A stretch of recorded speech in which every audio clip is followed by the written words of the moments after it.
Hey, Lao-Tzu said the journey of 10,000 miles begins with one single step. I want you to go today with me as we journey to Yuma, Arizona.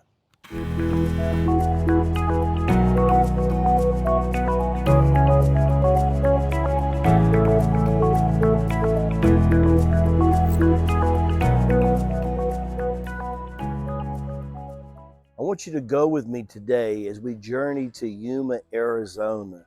The year is 1987 and the harmonic conversion is coming into play. Master Lama Babaji from India wanted to send me on a journey to resurrect the energy in an old ancient Kriya Yoga temple that was dedicated to the 18 immortal city yogas. One of the statues had Boganathar himself in there. Another one was Gorthnas, that we all know as Melchizedek in the Bible. It was something to behold. What happened is that we flew into Yuma.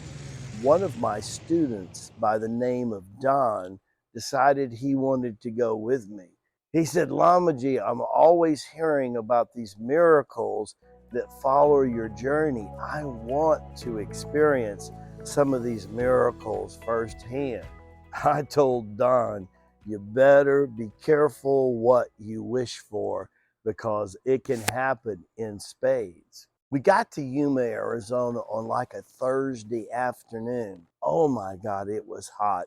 It was 112 degrees in the shade. It was August 1987. Jose Argales had written a book called The Mayad Factor.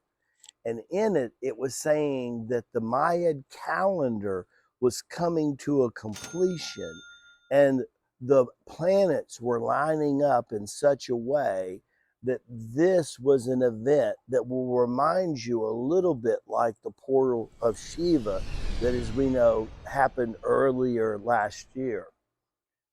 As we got there, it was amazing. We drove up to the property and there were trailers and double wides around the Kriya Yoga temple. First, that kind of amazed us. I remember Don didn't want to leave the shade of the tree because it was about 10 degrees cooler than it was outside. Kriya Yoga building built out of concrete, kind of shaped like a Shinto temple shrine, was before us, probably 5-6 trailers on this side and 8 to 9 trailers over there. It was strange. We didn't see anybody there.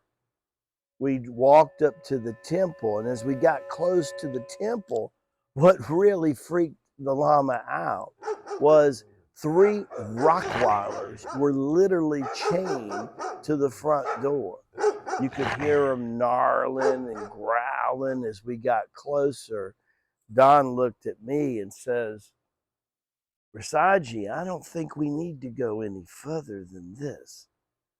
I looked over at one of the trailers and I could tell about 30 feet from the temple, the closest trailer, the front door was cracked.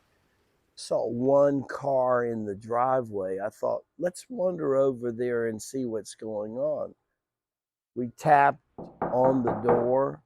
No one came to the door. And so we kind of peeked in, paused for a second, reflecting on the Holy Spirit. I could feel that Babaji's presence was with me. Walked into the trailer and said, hey, is anybody there? No one answered. It was obviously nobody there. When we went in, we saw Kriya Yoga pictures and lineage. We saw pictures of Babaji. We saw pictures of Lahir Mahasayer. We saw Shri Yukteswar. We saw Yogananda. Beautiful paintings, Kriya paintings, pictures of chakras, pictures of energy body. We just walked around, saw old ancient mala beads hanging around. Even inside the trailer was the strong sense of sandalwood, just like the Lama is wearing today. After a while, we walked out. We made our way back toward the Kriya temple. Rockwallers were still there. Two of them were kind of asleep. One was kind of growling, wondered maybe if we were going to bring the food. I remember Don, he grabs my arm and he says, Rasaji, I really think we need to get out of here. I got a bad feeling about this place. I said, don't worry, Don. That's one of the main reasons we're here. That bad feeling that you have is because the energy and the chi almost doesn't exist around here. This is a Kriya Yoga temple. There should be energy and chi bubbling up like a fountain. The idea that we feel almost nothing is why Babaji has sent me out here to start with. I want you to remember the storm is coming. The storm that hit us that night was amazing. Before we got back to the hotel, we could tell that it was clouding up. And in a western sky, when it clouds up, oh my goodness, it can come really fast. And the next thing you know is the wind's coming in, picking up lounge chairs and literally throwing them against our room. I'll never forget the look on Don's face like, Mama, what the heck is going on? You could tell that the dark side really didn't want us to be there. I am your father. The dark side knew that we were up to something, that we were there to represent the light and the energy. So that was powerful. I am the light of the world. He that followeth me shall not walk in darkness.